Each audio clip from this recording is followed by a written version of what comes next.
Ayan. Okay, so next problem tayo dito. So, sabi, a closed cylindrical tank, 2 meters in diameter and 8 meter deep with axis vertical. Okay, so pag sinabing axis vertical, ibig sabihin, yung cylindrical tank mo is nakapatayo. Yan, nakaganyan. So, pag sinabi namang axis horizontal, nakahiga. Yan, nakaganyan.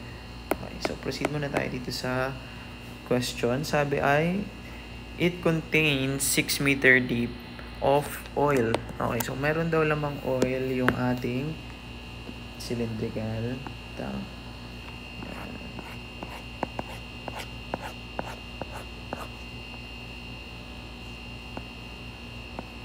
Ayan, okay. Tapos, ang SG daw nung oil na yon is SG or S lang nalagay ko. S is equal to 0.8. Yan. Tapos meron daw laman na air above yung ating liquid surface. Merong lamang air pressure na 0.8 kg per cm squared. Okay. So, dito is merong air. Ayan. Ang kanya daw pressure, meron ng given pressure na 0.8 kg per cm squared. Tapos, sulat ko lang yung dimensions.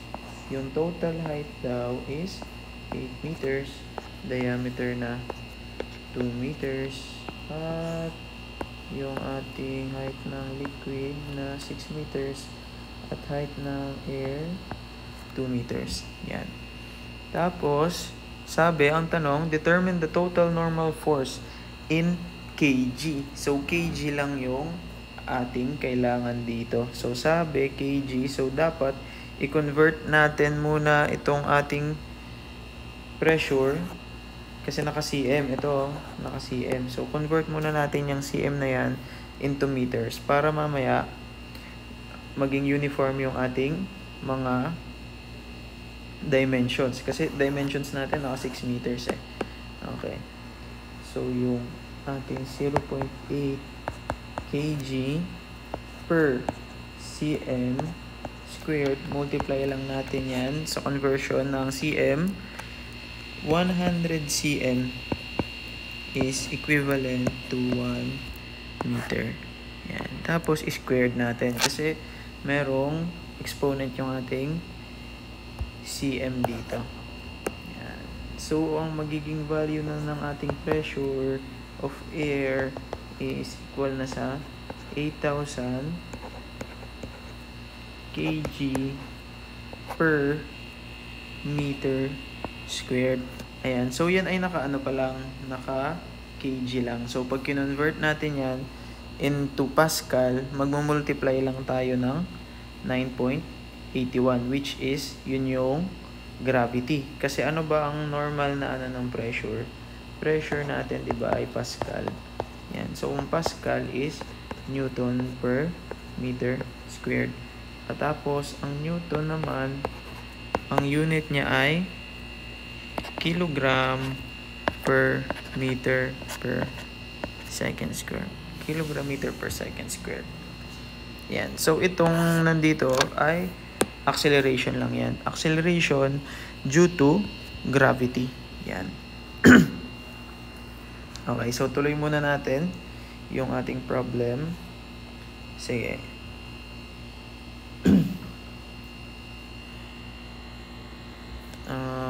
Next is determine the total normal force. Okay, so hanapin natin yung forces. Meron tayo dyang magiging dalawang force. Yung nandoon sa taas, which is exerted by the air, at yung nasa baba na exerted by the oil. So, ang gawin na lang natin, total cylinder naman to, hatiin na lang natin siya sa gitna dito. Yan. Hatiin natin sa gitna.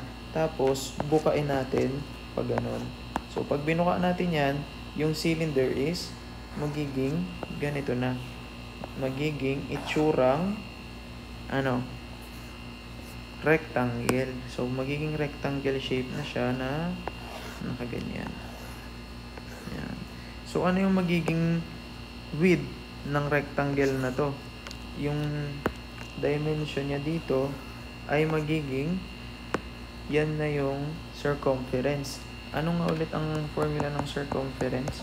Meron tayong dalawang formula for our circumference, which is in terms of radius at in terms of diameter. For in terms of radius, 2 phi r.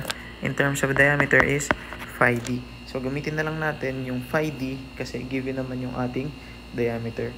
So, ang phi d is equal to 2 phi. Ayan. Tapos, ang total height, ilagay lang din natin dito yung total height na dalawahin natin to para mahati natin. Ito ay 8.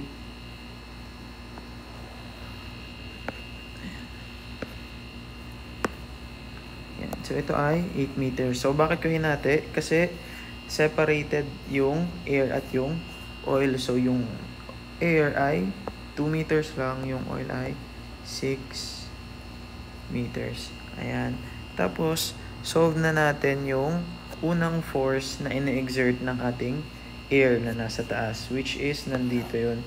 Okay, so based doon sa ating previous problem, kapag air, automatic na yung force na ine-exert niya ay located sa ating center of gravity. So, kung dito yung ating point, yan ay CG. Kasi, di ba, kapag air, wala siyang eccentricity.